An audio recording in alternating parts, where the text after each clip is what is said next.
आप सीपीआई के नेता हैं और सीपीआई से जो भी नेता हमारे क्षेत्र में बिहार में हैं, अक्सर उन पे नक्सलवाद का आरोप है। और बांका लोकसभा क्षेत्र के अंतर्गत में 2024 में हम चुनाव लड़े थे। जी तो बांका लोकसभा के अंतर्गत में मुझे 2,21,000 लगभग 21,000 वोट मिला।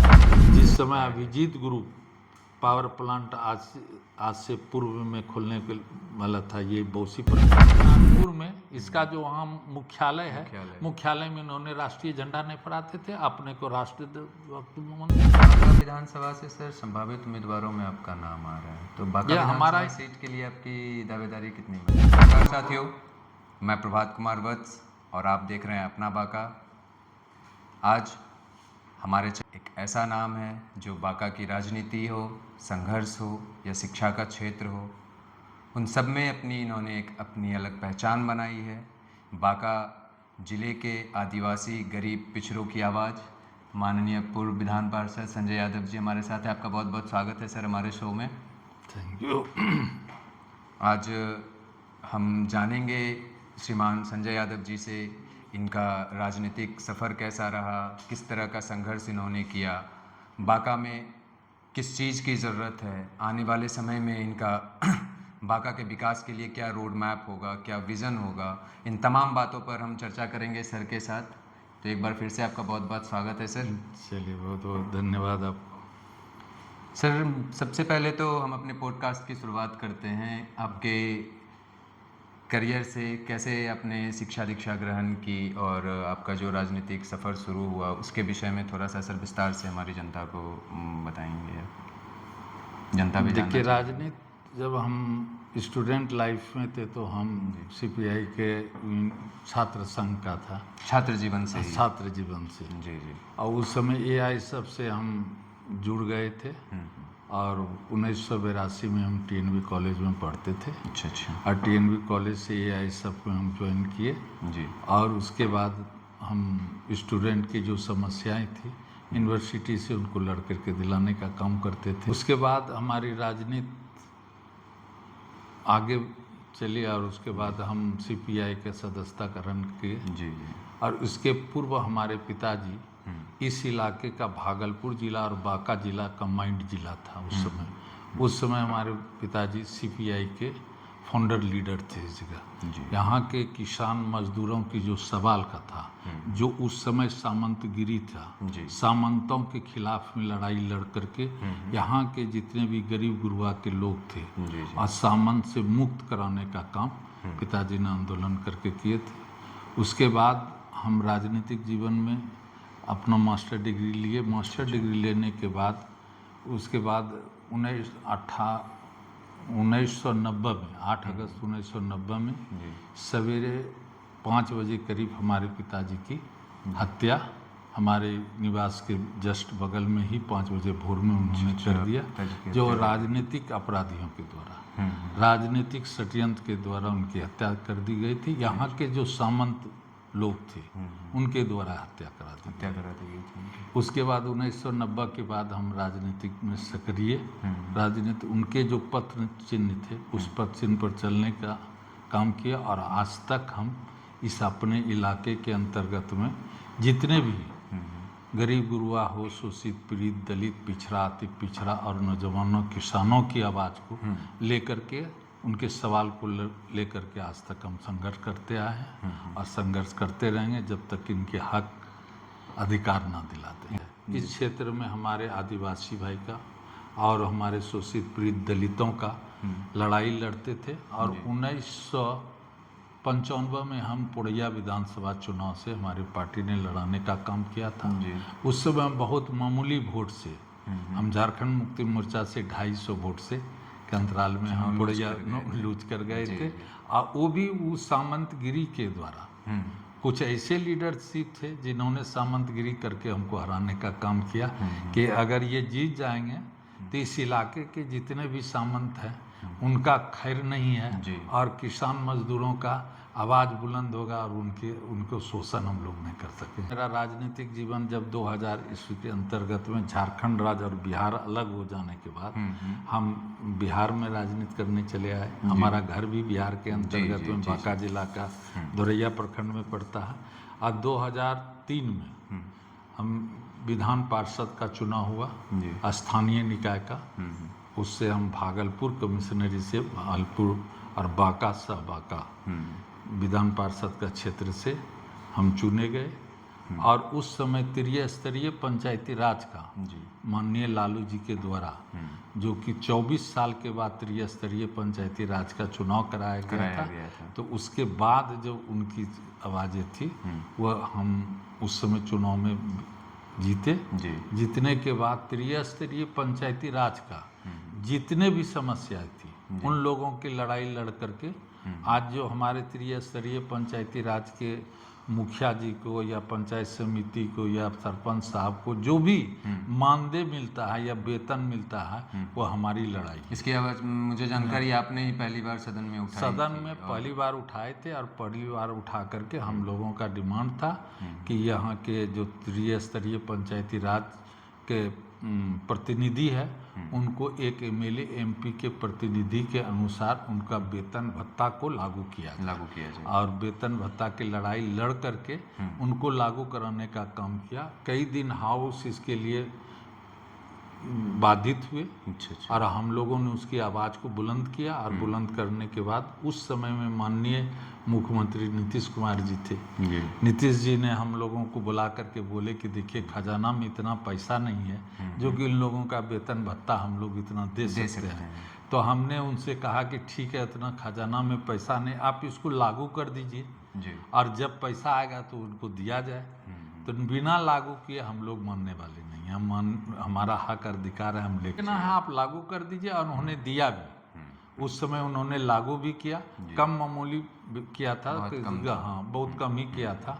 उन्होंने लागू किया और उसी के आधार पर और उस समय से लेकर के आज तक जो जितने भी हमारे माननीय सदस्य बने इस क्षेत्र से, उन्होंने स्थानीय निकाय के प्रतिनिधियों के बारे में, उनके सुख सुविधा के बारे में आज तक कोई आवाज़ नहीं उठाई है।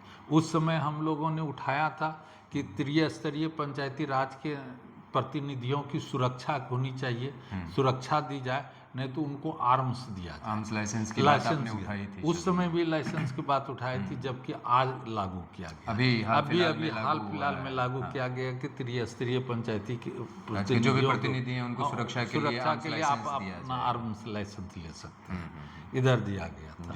तो इस तरह से हमारी राजनीति और बांका लोकसभा क्षेत्र के अंतर्गत में 2024 में हम चुनाव लड़े थे। तो बांका लोकसभा के अंतर्गत में मुझे 2,21,000 लगभग 21,000 वोट मिला था। और उस समय में हमसे यहाँ पर 2,56,000 या 2,65 या 66,000 के लगभग में हमारे माननीय जयप्रकाश जी उसमें आरजेडी से वो जीते थे, सांसद बने थे बांका लोकसभा के। और उस समय में और भाजपा के पुतुल जी थे, वो सेकंड के थे, हम थर्ड कर गए थे। और उस समय में हमारे क्षेत्र का बांका लोकसभा के अंतर्गत में जो हमारे सीपीआई के कैडर थे, जो हमारा जिस वर्ग के अंतर्गत में राजनीति है, जो गरीब गुरुआ के बीच में शोषित पीड़ित दलितों की आवाज़ को लेकर के हम लड़ाई लड़े थे। और हमको अच्छा संख्या में वोट मिला था। जनाधार, बढ़िया जनाधार मिला था। जनाधार है जो आज तक हमारे साथ बरकरार है और हम लड़ते हैं। उसके बाद तो अच्छा सर, भी हाल ही में जो विधान पार्षद का चुनाव हुआ उसमें भी शायद अपनी उम्मीदवारी की। उसमें भी हमारी उम्मीदवारी नज़दीकी टक्कर रही थी आपकी। तो इस चुनाव में ऐसा क्या हुआ जो कि परिणाम आपके पक्ष में नहीं आया? परिणाम देखिए हमारे पक्ष में ही थी, लेकिन इस व्यवस्था के अंतर्गत में जो व्यवस्था है एनडीए सरकार की, जिसमें पदाधिकारी जो उनको मिला करके हमको हराने का काम किया और उनके कैंडिडेट को बहुत मामूली वोट से जिताने का काम। सर, आपने शिक्षा के क्षेत्र में कई डिग्री कॉलेज और ट्रेनिंग कॉलेज चला रखे हैं। ये यात्रा कैसे शुरू हुई? ये यात्रा ऐसे शुरू हुई कि 1982 के अंतर्गत में मेरे पिताजी ने जो धोरैया विधानसभा और बांका क्षेत्र के अंतर्गत में शिक्षा की घोर अभाव थी जी। बहुत गरीबी थी, लोग पढ़ नहीं पाते थे, पढ़ने की इच्छा होती थी। उस समय में हमारे पिताजी ने इंटर कॉलेज खोले और 17 एकड़ जमीन, अपनी जमीन कॉलेज को डोनेट किए और उस समय से वो कॉलेज वहाँ पे हमारे क्षेत्र में खुला गया। और हम लोगों ने जब मास्टर डिग्री ले लिए तो उस समय उस कॉलेज को आगे बढ़ाने का काम हम लोगों ने किया और जिसके कारण कि आज हमारे इलाके के अंतर्गत में कोई घर ऐसा नहीं है, कोई ऐसा परिवार नहीं है जिस परिवार में कि इंटर और ग्रेजुएशन नहीं किए हुए। और आज डिग्री कॉलेज और बीएड कॉलेज रहने और डीएलएड कॉलेज रहने के कारण हमारे इलाके के हर घर में एक नौकरी है जी। जो कि हमारे शिक्षा, हमारे पिताजी का जो उद्देश्य था कि हमारा इलाका शिक्षित हो और शिक्षित होने के बाद हमारा इलाके का जब शिक्षित लोग होंगे तो हमारा समाज विकसित होगा और हमारा देश भी विकास करेगा जी। जिसके उद्देश्य से किया गया और उस उद्देश्य को हम लोगों ने पूरा किया है। और आज भी धोरैया के अंतर्गत में कोई भी गरीब छात्र हो, कोई भी इलाके का छात्र हो, घर से खाना खा करके धोरैया कॉलेज पढ़ने के लिए जाते हैं। उनको बहुत मामूली सा ट्यूशन फीस लगता है, बहुत मामूली, बहुत मामूली। एक आज के समय में शिक्षा काफी महंगी हो गई है। 1050 रुपया के अंतर्गत में उसको साल का फीस नहीं लगती है, तो बहुत कम हुआ सर, बहुत कम हुआ। और जो डीएलएड कॉलेज वगैरह में करता है 2 साल के अंतर्गत में वो अपना फीस देते हैं, कोई रुकावट नहीं किया। पूरा 2 साल का समय आप देते हैं बच्चों को कि आप आराम से जो अपनी सुविधा के हिसाब से फीस जमा करें। क्या है कि हमारा इलाका गरीब, हमारा इलाका पड़े, जिसका परिणाम है कि अगले बार बीपीएससी हमारा जो महागठबंधन की सरकार बिहार में थी और टीचरों की जो बहाली हुई, बीपीएससी टीआरई हुई थी, धोरैया प्रखंड से 400 बच्चे हमारे सिर्फ टीचर बने जी, धोरैया प्रखंड से, जो कि पूरे कमिश्नरी में सबसे ज़्यादा संख्या है। इसकी जानकारी मुझे भी है, आपको भी जानकारी होगी और लोगों को जानकारी। हमको लगता है कि आपको कमिश्नरी भर में नहीं या बिहार के अंतर्गत में यह पहला होगा कि एक प्रखंड से 400 बच्चे बच्चियों बीपीएससी कंप्लीट करके वो शिक्षक के रूप में समाज में अपनी और ये हमारे पिताजी का देन है और उन्होंने जो अपना उद्देश्य किया था उस उद्देश्य को हम लोगों ने पूरा किया। हमारे डिग्री कॉलेज से जिस समय के माननीय नीतीश कुमार जी ने मुख्यमंत्री बने थे कि सर्टिफिकेट लाओ और नौकरी ले जाओ, तो हमको भागलपुर कमिश्नरी और बगल में गोड्डा जिला के अंतर्गत में, और ये जो कमिश्नरी के अंतर्गत में कोई ऐसा स्कूल नहीं है जो कि धोरैया एसडीएम वाई कॉलेज का एक टीचर नहीं हो। भागलपुर कमिश्नरी का कोई ऐसा स्कूल नहीं होगा जी। जब आप अगर जांच करेंगे तो कोई ना कोई स्कूल में आपको 1-2 टीचर आपको धोरैया कॉलेज का मिल ही जाएगा। क्या कि वहाँ पढ़ाई भी अच्छी तरह से होती है और सारे बच्चे पढ़ते हैं, किसी तरह का वहाँ कोई भेदभाव नहीं है। अब बच्चे को शिक्षा दे करके आज शिक्षित किए हैं, समावेशी माहौल बना के रखा है। समावेशी माहौल, हमारे जो जैसे उनकी क्षमता के हिसाब से उनको जो है वहाँ पे सुविधा दी है, हर तरह की सुविधाएं हैं। चलिए सर, ये तो बहुत अच्छा लगा जान के कि बांका जैसे क्षेत्र में या बिहार की बात करें जो कि शिक्षा के मामले में अभी भी बहुत निचले पायदान पे है, वहाँ पे अगर धोरैया से इस तरह की चीज़ें हो रही है तो ये बहुत बढ़िया उदाहरण है आने वाले समय में हमारे क्षेत्र के विकास के लिए। कि अगर कहीं पर स्कूल इन्होंने खोले हैं तो उनको जाने का सड़क नहीं है, वहाँ स्कूल में सुसज्जित ढंग से बच्चे को बैठने का कोई व्यवस्था नहीं किया गया है। एक ही 2 कमरा है, 400 बच्चे हैं, 200 बच्चे हैं, टीचर दे दिए हैं, उसको क्लासरूम नहीं है पढ़ाने का। सही बात है। बच्चे को दे दिया है, वहाँ टेबल कुर्सी नहीं है बैठने का।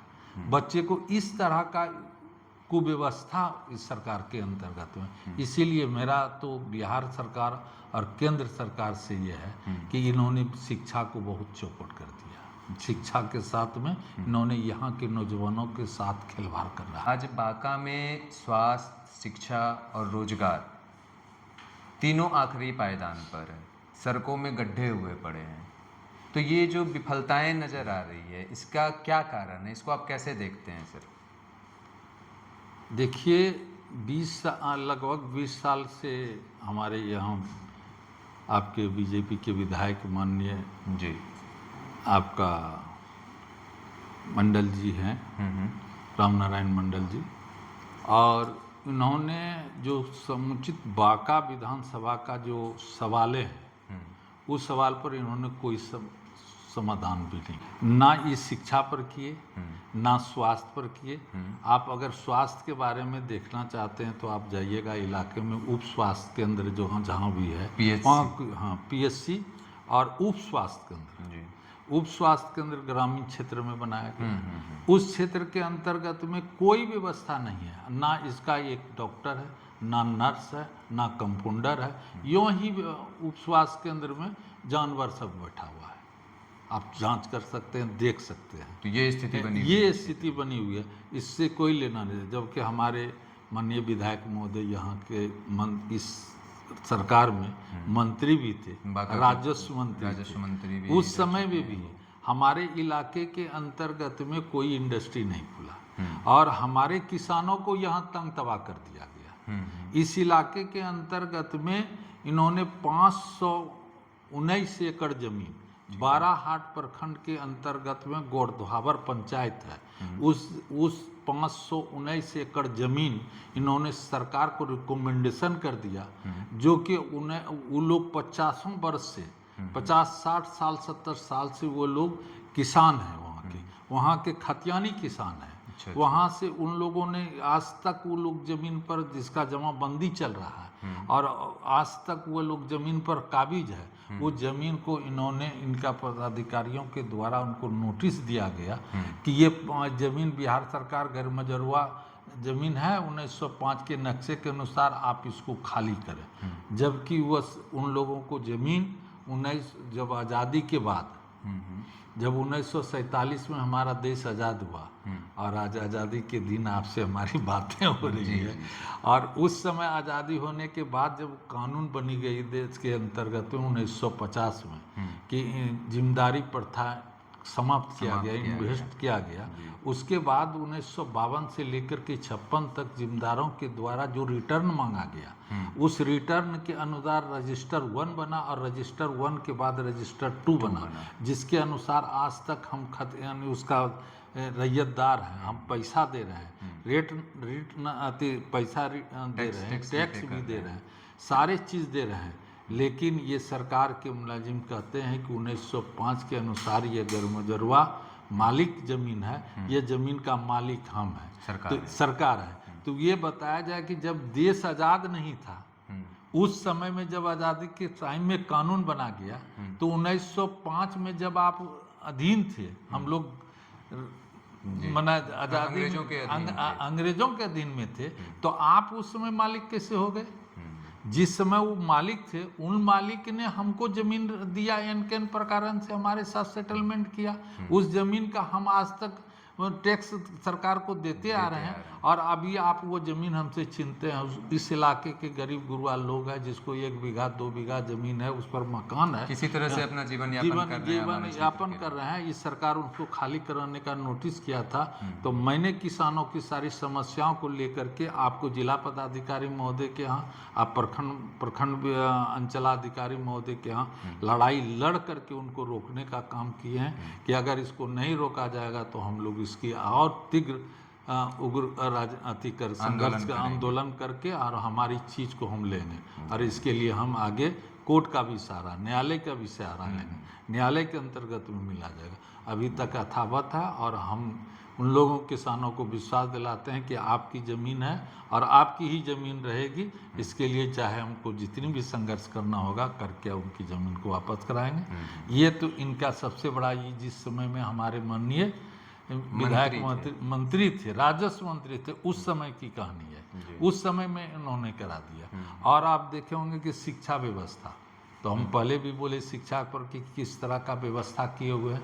आज प्राथमिक विद्यालय है, कहीं पर मध्य विद्यालय है, कहीं पर आपका उच्च विद्यालय है। उस विद्यालय के अंतर्गत में टेबल डेस्क नहीं है, मध्य विद्यालय में नहीं है, आपको प्राथमिक विद्यालय के अंतर्गत में नहीं। प्राथमिक विद्यालय 2 रूम में चलती है, 2 रूम के अंतर्गत में ये सरकार के अंतर्गत में ढिंडोरा पीटते हैं कि हमने एजुकेशन के लिए कर रहे हैं, वो कर रहे हैं। ये फार्स है। ये सरकार जो है हमारे किसान मजदूर नौजवान बेरोजगारों की नहीं है। ये बड़े बड़े अडानी अंबानी ऐसे बहुराष्ट्र कंपनियों की सरकार है, पूंजीपतियों पूंजीपतियों की सरकार है। ऐसे पूंजीपतियों की सरकार है, हम इस सरकार से क्या आशा कर सकते हैं कि हमारे विद्यालय सुदृढ़ ढंग से चलेंगे?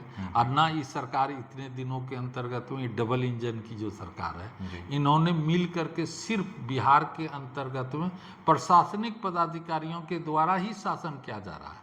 आप देखिएगा कि अभी ब्लॉक के अंतर्गत में आप चले जाइए, थाना चले जाइए, कलेक्ट्रेट चले जाइए, किसी भी दफ्तर में आप चले जाइए, बिना चढ़ावा दिए हुए आपका कोई काम नहीं होगा। एक साधारण सा मेरा विद्यार्थी बेरोजगार नौजवान है, अगर वो अपना जातीय प्रमाण पत्र बनाने जाते हैं या चाहे अपना वो निवासी प्रमाण पत्र बनाने जाते हैं, उनसे बिना पैसा लिए हुए उनका निवासीय प्रमाण पत्र और जातीय प्रमाण पत्र नहीं देते। इस व्यवस्था में ये तो इस सरकार की ये व्यवस्था है। तो तमाम और किसान मजदूरों का तो सवाल मत पूछिए कि उनके क्या उसके साथ शोषण हो रहा है जी। उनको सिर्फ जब चुनाव आने के टाइम पर बढ़िया बढ़िया प्रलोभन देते हैं। हमारे माननीय प्रधानमंत्री महोदय इतने बढ़िया बात बोलते हैं, सफ़ेद झूठ बोलते हैं। इतने बात जब वो बोलेंगे तो सफ़ेद झूठ बोल करके हमारे किसान मजदूरों और गरीब गुरुओं से वोट ले लेते हैं, और जब सत्ता में चले जाने के बाद तो वह सिर्फ बड़े बड़े अडानी अंबानी ऐसे पूंजीपतियों का ही काम। देश के अंतर्गत में ये नफरत फैला करके वोट लेना चाहते हैं। आप देखे होंगे कि मोदी जी हर बार अगर किसी तरह का बात बोलते हैं तो वो मंदिर मस्जिद, आपका हिंदू मुस्लिम, हिंदुस्तान पाकिस्तान की बात करते हैं। वो देश की जनता की महंगाई के बारे में बात नहीं करते हैं, बेरोजगारी के बारे में बात नहीं करते हैं, कभी उन्होंने यहाँ के किसानों के बारे में बात नहीं करते हैं।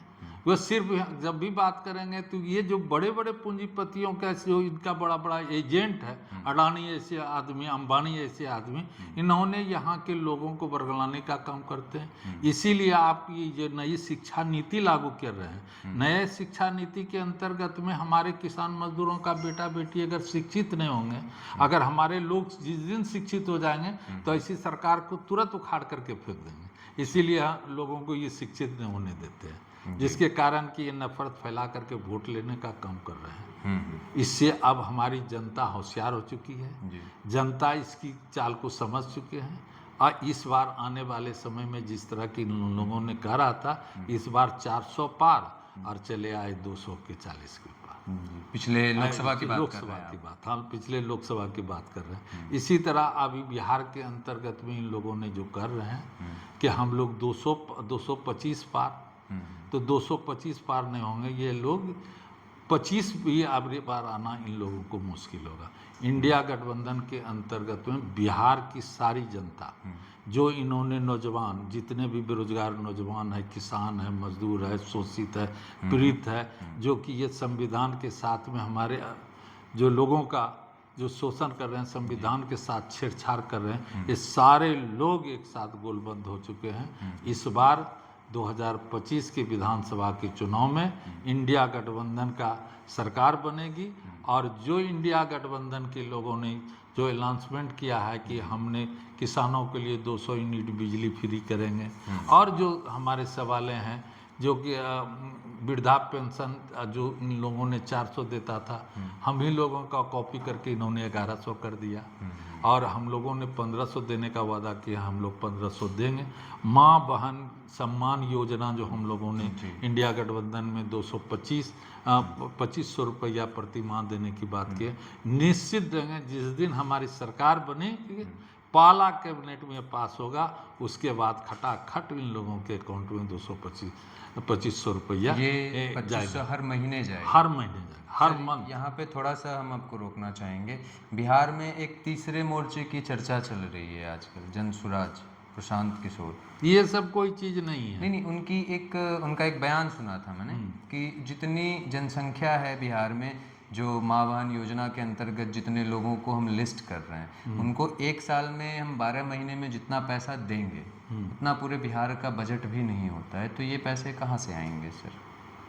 ये जो हमारे प्रशांत जी है जी, इन्होंने सब दिन जोड़ घटाव किए हुए हैं जी। इन्होंने कभी सरजमीनी काम किया देखे नहीं है। इन्होंने बिहार के अंतर्गत में अपने लाइफ में, जब से वो राजनीतिक लाइफ या पहले भी स्टूडेंट लाइफ में, उन्होंने बिहार वासियों के लिए एक भी काम नहीं किया।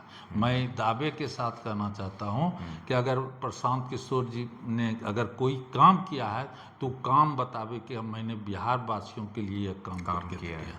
आज तक उन्होंने कोई काम नहीं किया। सिर्फ उन्होंने जिस तरह मोदी जी ने बलावा देते हैं कि हम सरकार, हमको चीफ मिनिस्टर बना दीजिए तो हम ये कर देंगे वो कर देंगे, सबसे ज़्यादा ये बिहार के जनता को मूर्ख पूछते हैं। यहाँ की जनता मूर्ख नहीं है, यहाँ की जनता होशियार हो चुकी है। यहाँ की जनता ऐसे सब बेईमानों से, ऐसे सब बेईमान तो मत कहा जाए, ऐसे ये ऐसे सब माना कि जो झूठ बोल करके वोट की राजनीति करता है, यहाँ की जनता इस बात को समझ गई है। हाँ, इसीलिए प्रशांत जी जो भी बोलते हैं उस बात को कोई नोटिस यहाँ की जनता नहीं ले रही है। सर, बिहार में शिक्षा की स्थिति की बात हमने अभी की, स्वास्थ्य सेवाओं की ज़मीनी हकीकत की भी बात हमने की, लॉ एंड ऑर्डर जो भी बिहार में है सर, जो बिगड़ा हुआ है, जो घटनाएं आए दिन देखने को मिल रही है, अस्पताल में गोलीबारी, सड़क पे गोलीबारी, इसके विषय में आपकी क्या प्रतिक्रिया है? क्योंकि एक तरफ सर सुशासन की गंगा बहा रहे हैं डबल इंजन सरकार में लोग, लेकिन फिर भी इस तरह के दृश्य आए दिन देखने को मिलते हैं। देखिए, ये सिर्फ हम कहें ना कि ये तो एक झूठे वादे की सरकार है जी। और इन्होंने जो कह रहे हैं कि नहीं हमारे राज्य में, ये इस राज्य में सबसे बड़ा महाजंगल राज हो गया है जी। जब हॉस्पिटल के अंतर्गत में लोग सुरक्षित नहीं अपना इलाज कराने जाते, वहाँ गोली मार दिया जाता है। आप या इसका जो प्रशासनिक जो व्यवस्था है यहाँ, आप एक थाना पर चले जाइए, आप मार खाए हुए हैं, आपका रों कांप रहा है। अगर आपका एंट्री केस नहीं लेता, कहता है पहले 10,000 रुपया दे दो, 5,000 रुपया दो तो हम आपका केस एंट्री लेंगे। मतलब स्थिति इतनी स्थिति अराजकता फैली हुई है यहाँ। जो अराजकता इस तरह का, और ऐसे सत्ताधारी के जो कॉकरोच लोग हैं, जो सत्ताधारी के जो लोग हैं, वो लोग खुलेआम इस तरह के घटना कर रहे हैं, खुलेआम रंगदारी कर रहे हैं, खुलेआम सत्ताधारी के लोग, उस पर कोई FIR नहीं होगा। आज अगर हमारे कोई कार्यकर्ता अगर हमारे किसान मजदूरों के बीच में उसकी सही बात बताने के लिए जाता है तो उस पर इन लोगों ने आरोप लगाता है कि उन लोगों को ठगने का काम करता है। जितने भी इसके पदाधिकारी है, सारे ये डबल इंजन की सरकार के कार्यकर्ता उनके साथ में दलाली का काम करते हैं। दलाली मिल करके दोनों यहाँ की जनता को लूटने का काम। आप साधारणतः आप लोग तो जा सकते हैं, आप लोग पेपर पत्रिका देखें, क्या आप जाइए, आप देखिए, थाना पर बात करिए, किसी आदमी को भेज दीजिए अगर कि हमको फलना आदमी गाली दे रहा है तो उसका केस न उल्टे उसको गाली दे के भगा दिया जाता है। और ये सरकार कहती है कि हमारा सबसे सुशासन बाबू हम है। क्या सुशासन है? तो जनता को भोग रही है। सही बात है सर। अभी सर बिहार में एक मुद्दा बहुत गरमाया हुआ है कि ये जो मतदाता पुनरीक्षण का कार्य चल रहा है, तो इसमें काफ़ी परेशानियां आ रही है बिहार के लोगों को, क्योंकि बिहार जो है सर बाढ़, सुखाड़ और आगजनी, इन 3 आपदाओं को हर साल झेलती है। तो ऐसे में इस परिस्थिति को आप किस तरह से देख पा रहे हैं? थोड़ा सा इस पे आप अपनी प्रतिक्रिया दीजिए, जनता जानना चाहेगी। मतदाता पुनरीक्षण, वोटर जो आपका मतदाता पुनरीक्षण किया गया है, ये तो एकदम चुनाव आयोग का मनमानी है। और चुनाव आयोग हमको लगता है कि ये NDA गवर्नमेंट का एजेंट बन के काम कर रहे हैं, जबकि ये चुनाव आयोग का यहाँ का भौगोलिक ज्ञान मालूम नहीं है कि बिहार में क्या स्थिति है। कहीं बाढ़ है, कहीं सुखाड़ है, कहीं पर लोगों का घर जल गया, उसके पास में वो पेपर नहीं है। जिस आधार कार्ड के आधार पर हम लोग इंटरनेशनल अदर कंट्री जाते और आते हैं, उस आधार कार्ड को ये नहीं मानते, वैलिड नहीं मानते। अब कोई बातें हैं, ये पासपोर्ट को मानेंगे, लेकिन आधार कार्ड बिना पासपोर्ट के, आधार कार्ड का बिना पासपोर्ट का पार नहीं हम कर सकेंगे। सही बात है। और बनाने के लिए भी मुझे आधार कार्ड से ही हम मेरा पासपोर्ट बनता है, और तब उस पासपोर्ट को आप नहीं मानते। ये चुनाव आयोग ने ये काम यहाँ के जो भी लोग पलायन करके दूसरे स्टेट में, वो बिहार से लेकर के other Delhi, Calcutta, Bombay, other state के अंतर्गत में काम करने के लिए गए हैं, जो हमारे मजदूर भाई हैं, जो हमारे मिडिल क्लास के लोग हैं उसका वोट नाम से हटाना चाहते हैं, जबकि वह इस चुनाव के दरमियान में जब अक्टूबर नवंबर में चुनाव, दशहरा और दिवाली के टाइम में वह लोग घर आते हैं, छठ के टाइम में ये चुनाव होने वाले हैं, उस समय में सारे हमारे बिहार के जितने भी हो एक पर्व को मनाने के लिए आते हैं, उस समय चुनाव होते वो वोटिंग करते, उसका नाम वोटर लिस्ट से इन्होंने हटा दिया। इसलिए हटा दिया कि ये जो एनडीए का जो सरकार अब नहीं बनने वाली है, तो उसको ये जिताने का किसी न किसी तरह का ये पुनरीक्षक का काम कर, ये सुप्रीम कोर्ट की बातें को नहीं मान रहा है। सुप्रीम कोर्ट ने जो भी निर्देश देते हैं उसको लागू ही नहीं करवाते। जब सुप्रीम कोर्ट की अवहेलना की जाए, अवहेलना भी कर जाती है।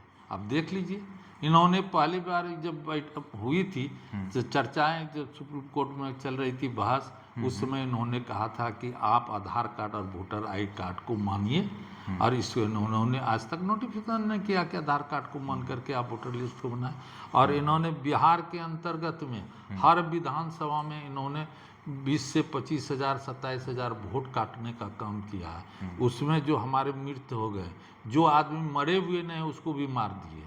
ये चुनाव उनको मृत की सूची में डाल, हम मृत सूची में डाल दिए हैं। जो वोटर जो 2024 में वोट डाले हैं और उनको भी इन्होंने मृत घोषित कर दिया, उनको वोटर लिस्ट से हटा दिया, उनको पलायन बता दिया, किसी को कुछ करके एन केन प्रकारन से इन्होंने हर विधानसभा के अंतर्गत में इन्होंने 20 हज़ार से 25 हज़ार वोट को कम करने का काम किया है, जो कि ये एकदम सोची समझी ये काम की साजिश के तहत काम किया जा रहा है। ये साजिश आपका एनडीए गवर्नमेंट की साजिश है। अच्छा। अब बिहार के अंतर्गत में जिस तरह की दयनीय स्थिति, सबसे पुअर स्थिति यहाँ की है, जो लॉ एंड ऑर्डर की है, और जो व्यवस्था इन्होंने किसानों को, जो भी मजदूरों के साथ, बेरोजगारों के साथ किया, ये इससे ही घबरा करके इस तरह का काम करा रहे हैं, जबकि ये चीज़ हम लोग देने वाले नहीं।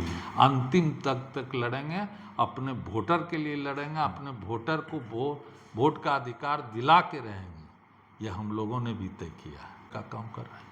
मोदी जी तो कह रहे हैं सर कि हम लोग विश्वगुरु बनने की राह पर अग्रसर हैं। विश्वगुरु तो यही विश्वगुरु बन गए कि जबकि ड्रम साहब ने कहा सीज फायर, तो इन्होंने डरे सीज फायर कर दिया। ये बोल भी नहीं पाया, अपना मंत्रिमंडल में इन्होंने बात भी नहीं कर सका। और इन्होंने पाकिस्तान की लड़ाई में जब देख लिए कि लड़ाई हो रही थी, तो पहले ड्रम साहब ने एक बार नहीं 45 बार उन्होंने बोला सीज फायर मैंने कराया। मोदी जी के मुंह से आवाज़ नहीं निकला, हमारे माननीय प्रधानमंत्री का। इन्होंने तो हमारे देश ने दुनिया के अंतर्गत में हमारे देश का नाम नीचा करा दिया, मूड़ी नीचे झुका दिया। ट्रम्प साहब का इसका मित्र हो गया। यही हमारे माननीय प्रधानमंत्री जी अमेरिका में जाकर के कहते थे कि इस बार ट्रम्प की सरकार, और वो ट्रम्प की सरकार में आप देख ही रहे हैं, आप लोग भी जानते हैं, सारे पेपर पत्रिकाओं में पढ़ते। जी सर, अगला सवाल है, आप सीपीआई के नेता हैं, और सीपीआई से जो भी नेता हमारे क्षेत्र में बिहार में हैं, अक्सर उन पे नक्सलवाद का आरोप लगता है। इसके विषय में सर आपकी क्या प्रतिक्रिया है? ये नक्सलवाद थोड़ा हमारी जनता इस पे विस्तार से जानना नहीं, जनता को हम स्पष्ट समझा देना, और जनता भी जानती है कि नक्सल का जो आरोप लगाते हैं, कौन लगाते हैं? वे लोग लगाते हैं जी, जो कि शोषण करते हैं, हमारी जनता पर शोषण करते हैं। और वो कम्युनिस्ट की झंडा से लाल झंडा को देख करके वो नक्सल का हम लोगों को उपाधि देते हैं। जबकि जिस एरिया के अंतर्गत में हम लोगों ने किसान मजदूरों की आवाज़ को बुलंद करते हैं, ना कि नक्सल का करते हैं। जहाँ जहाँ कम्युनिस्ट पार्टी का विस्तार हुआ है, जहाँ जहाँ कम्युनिस्ट पार्टी का, वहाँ नक्सल नहीं है। और जहाँ कम्युनिस्ट पार्टी अपनी संख्या को नहीं बढ़ा सके हैं, उन लोगों को उसका नेतृत्व नहीं मिला, सही ढंग से कम्युनिस्ट पार्टी का नेतृत्व नहीं मिल पाया, तो वहाँ कहीं कहीं छिटफुट में वो आक्रोशित होकर के उस संबंध के खिलाफ में लड़ते हैं, तो उसको नक्सल बोलते हैं।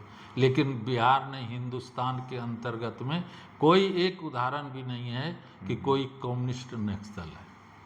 कम्युनिस्ट का मेरा अपना विचारधारा है, उस विचारधारा के अनुसार हम अपनी लड़ाई लड़ते हैं, और उस विचार से लड़ करके अपने हिंदुस्तान को आगे बढ़ाने की बात करते हैं। चलिए सर, अच्छा लगा आपसे इस चीज़ पे आपका पूरा क्लियर स्टैंड जनता के सामने आया, हमारी जनता ने जाना, क्योंकि ये इस तरह की बातें जो है अक्सर बाजार में सुनने को लोगों को मिलती है, चर्चा में ये रहती कहे है। ना आपको, तो वो बात बता ही दिए कि जो शोषण करते हैं हमारे लोगों का, और जो सामंत लोग हैं वही इस तरह के विचारधारा करते हैं। ये भाजपा के लोग बोलते हैं जो कि बीजेपी वालों पे सीधा आरोप है आपका। आज बीजेपी वाला सीधा आरोप लगेबे करें, जो कि आज़ादी के जिस समय आज़ादी हमारा देश आज़ाद के लिए लड़ाई लड़ रहे थे, तो ये लोग क्या कर रहे थे आप लोग जानते ही हैं।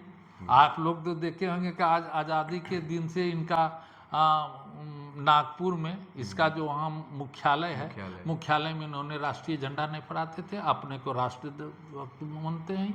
अच्छा अच्छा, ऐसा भी हो रहा है। ऐसा भी पहले भी आप लोग भी देखें, इधर सरकार बनी है तो इधर सुन रहे हैं कि उन्होंने राष्ट्रीय झंडा फहरा रहे हैं। क्यों? वो देश में, हिंदुस्तान में नहीं रहते हैं? बिल्कुल रहते हैं सर। तो वो देशभक्त है कि हम लोग देशभक्त हैं, और वो अपने को देशभक्त बोलते हैं। चलिए सर, अगले सवाल पे आते हैं सर। अब थोड़ा बिहार विधानसभा चुनाव की जो है सरगर्मी बढ़ती जा रही है, तो थोड़ा टिकट दावेदारी और भविष्य की बात कर लेते हैं एक बार सर। देखिए, हमारे इंडिया गठबंधन के अंतर्गत में कोई टिकट में मारामारी नहीं है। ठीक है। हमारी सारी पार्टियां जितने भी हम लोग इंडिया गठबंधन के अंतर्गत में हैं, वहाँ किसी तरह का हमारे टिकट की लड़ाई के लिए कहीं भी नहीं है। सारे पार्टी के अंतर्गत में सीट का बंटवारा शांतिपूर्ण, और हम लोगों का नारा है कि 243 सीट हमारा है। अच्छा। इसीलिए यहाँ कोई सीट की लड़ाई नहीं है, और कहीं पर लड़ाई नहीं। ऐसे कुछ अगर मान लिया जाए, इससे सब लोग बोलते हैं, उस पर कोई ध्यान नहीं है। लेकिन हमारे पार्टी का और हमारे इंडिया गठबंधन के जितने भी हमारे गठबंधन की सब पार्टियाँ, सब में स्पष्ट समझ हमारी है। बांका विधानसभा से सर संभावित उम्मीदवारों में आपका नाम आ रहा है, तो बांका ये विधानसभा हमारा सीट के लिए आपकी दावेदारी कितनी मजबूत है सर? नहीं, ये हमारा इंडिया गठबंधन ही फैसला करेंगे अच्छा, जो कि गठबंधन जो करेंगे गठबंधन, हम लोग गठबंधन के साथ में है। और इस बार इंडिया गठबंधन यहाँ की एनडीए गठबंधन को पछाड़ करके अपनी सरकार बनाएगी, इसलिए टिकट की कोई बात नहीं है। हमारे सारे जितने भी ये टिकट होंगे वही इंडिया गठबंधन के लोग होंगे, और इंडिया गठबंधन के लिए हमारे एक एक कार्यकर्ता हम उनके लिए काम करेंगे, और उनको इस हर क्षेत्र से जिता करके भेजने का काम करेंगे। तो इंडिया गठबंधन के लिए आप मजबूती से खड़े रहें? मजबूती से हर स्तर से खड़े हैं। अच्छा सर, अगर मान लिया जाए कि आपको टिकट मिल जाता है, तो आपका पहला संदेश क्या होगा जनता को? पहला संदेश है, आपको टिकट हमको मिल जाता है, हमको इंडिया गठबंधन अगर टिकट देती है, तो बांका के जिला, बांका तो विधानसभा तो है ही, यहाँ की जनता की सारी सुख सुविधाओं के लिए तो हम लड़ाई लड़ते ही आ रहे हैं। उनकी लड़ाई भी लड़ेंगे, किसानों की लड़ाई को लड़ेंगे, मजदूरों की लड़ाई लड़ करके उनके हक अधिकार को दिलाएंगे। यहाँ के नौजवानों के लिए हक अधिकार की लड़ाई हमारे इलाके के अंतर्गत में कोई भी अशिक्षित नहीं रहेंगे, सबको शिक्षा की व्यवस्था कराएंगे। ये जितनी भी शिक्षा बिगड़ी हुई है, इसको चुस्त दुरुस्त करा करके उन लोगों को शिक्षा की व्यवस्था करेंगे। शिक्षा की व्यवस्था भी दुरुस्त करेंगे, और किसानों के लिए पानी की सिंचाई के लिए पूर्ण व्यवस्था कराएंगे। आप लोगों को मालूम नहीं होगा कि जिस समय अभिजीत ग्रुप पावर प्लांट आज से पूर्व में खोलने के वाला था, ये बौसी प्रखंड के अंतर्गत में, तो उस अभिजीत ग्रुप पावर प्लांट को पानी का जो एग्रीमेंट उन्होंने किया था, वो 3 जगह से किया था। उन्होंने किया था आपका गंगा जी से, कुड़ार नदी से और चंदन नदी से।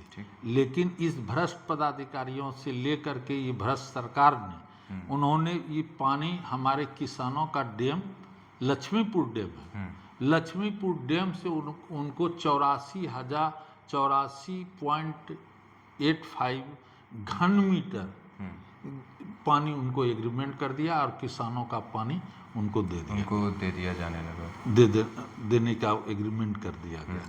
उसकी लड़ाई लड़ करके, जो कि हमारा वो डैम जो था 1965 में किसानों के लिए बना था। और किसान के लिए उससे 1,165 हेक्टेयर जमीन का पटवन होता है। उससे हमारे बांका जिला का, आपका बौसी प्रखंड, बाराहाट प्रखंड, आपका रजौं, धोरैया, अमरपुर का भाग इतना, और भागलपुर जिला का सनौला प्रखंड का कुछ भाग का पटवन इस डैम से होती है। अगर ये पानी वो ले लेते और हमारे किसान नहीं जगते, और उसका अगर नेतृत्व करके उस पानी को मैंने लड़ करके खत्म कर लड़ाई लड़ेंगे, न कि हमारे किसान और मजदूरों की लड़ाई लड़ेंगे। ऐसे घर उजाड़ने का काम हो तो उजरवाने का काम करते हैं, वो बनवाने का तो काम नहीं करते। इस इलाके के अंतर्गत में जितने भी हमारे जो भूमिहीन थे, जो भूमिहीन जिसको जमीन नहीं थी, सरकार ने जो आज तक इन लोगों को कहा गया कि हम 5 डिसमिल जमीन और पक्के का मकान देंगे, तो मैं इस प्रखंड के अब बांका प्रखंड या बांका जिला के अंतर्गत में मैं क्वेश्चन करना चाहता हूँ, जानना चाहता हूँ। पूछा जाएगा सवाल। हाँ, पूछिएगा। नहीं आप पूछिए सर, मैं आप ही से कह रहा हूँ कि आप जो जानना चाहते हैं वो सवाल रखें। ये सवाल को हम जानना चाहते हैं, किस प्रखंड के अंतर्गत में कितने भूमिहीनों को आपने 5 डिसमिल जमीन दिया और पक्के का मकान दिया, ठीक है, और आपने सर्वे के नाम पर उन लोगों को उजाड़ने का काम करते हैं। ये सर्वे सेटलमेंट में हम लोगों का मांग है कि जितने भी बिहार के अंतर्गत में, बांका जिला के अंतर्गत में हर प्रखंड में जो भूमिहीन बसे हुए हैं, जो 50 साल से वो चाहे गरमजरवा आम या खास जमीन पर या करती पदीम पर बसे हुए हैं, 50 साल से अपना घर बना करके रह रहे हैं, बाल बच्चे का जीवन यापन कर रहे हैं, उनके नाम से खतियान खोला जाए, उनके नाम से एग्रीमेंट कराया जाए और उनको उस जमीन का पर्चा दिया जाए, जो कि वह कम से कम अपना जीवन यापन कर सके। तो अगर ये सरकार नहीं करेगी तो ये हमारी सरकार आएगी तो उन लोगों को हम लोग करेंगे ही, और अगर ये सरकार चाहेगी तो हम लोग इसके लिए संघर्ष करेंगे और इसके लिए लड़ करके उनको दिलाने का हक। अगर आपकी सरकार आती है तो क्या ये सारी चीज़ें दिलाना आप? हाँ, एकदम। हम लोग उनको 5 डिसमिल जमीन दे करके पक्के का मकान भी देंगे, उनको पर्चा भी देंगे, उस जमीन का उनको खतियानी जमीन बना देंगे, जमीन मालिक बना देंगे, उनको मजदूर से आप मालिक बनाने का। हाँ, निश्चित हम लोगों की लड़ाई है जी।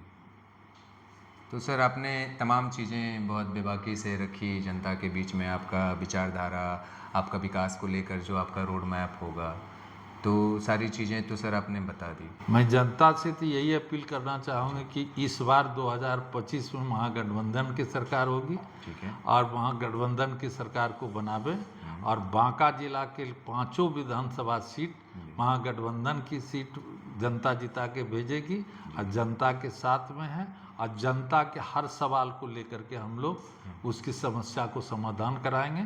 इस इलाके के अंतर्गत में किसानों का जो डैम है, जो 7 लगभग डैम हमारे यहाँ है, इस डैम के किसानों के लिए सिंचाई का कोई दिक्कत नहीं होगी। 7 डैम का जीर्णोद्धार करा करके उनको पानी का सुव्यवस्थित व्यवस्था कराई जाएगी। यहाँ के जो भूमिहीन लोग हैं, जिनके आपको अभी मैं बताया कि उनको 5 डिसमिल जमीन दे करके पक्के का मकान देने का काम करेंगे। और आप देखे हैं कि हमारा जो इंडिया गठबंधन के ओर से है कि हम माँ बहन की सम्मान योजना में 2500 रुपया प्रति माह उनको देंगे। किसानों के लिए 200 यूनिट बिजली उनको देंगे। हम अपने जो असहाय हो गए हैं, जो वृद्धा पेंशन जो है उसको 1500 करने जा रहे हैं। जो हमारे बेरोजगार नौजवान जो आज फॉर्म भरने के लिए कहीं जाते हैं तो उनके लिए हम लोग कोई फीस नहीं लेंगे, कोई फॉर्म का कोई फीस नहीं, जाने आने का भी रेलवे का उनको हम लोग टिकट का मुहैया करा, टिकट भी मुहैया करा, हाँ, टिकट भी मुहैया करा, मतलब इतनी सारी सौगात लेकर आएंगे। हाँ, इतनी सारे, और सारे हमारे बेरोजगार नौजवानों के लिए रोजगार का जो है उसका भरमार रहेगा। हम लोगों ने जो हमारे माननीय नेता तेजस्वी जी है, हमारे गठबंधन के नेता है, उन्होंने जो वादा किया है उस वादा को हम लोग मुस्तैदी के साथ पूरा करेंगे। संजय यादव जी के साथ हैं, जो बांका के गरीब, मजलूम, आदिवासी, शोषित और पिछड़ों की आवाज़ एक लंबे अरसे से बनकर क्षेत्र में काम कर रहे हैं। तो आज सर से हमारी बातचीत यहीं ख़त्म होती है। बहुत बहुत धन्यवाद सर। चलिए, बहुत बहुत धन्यवाद।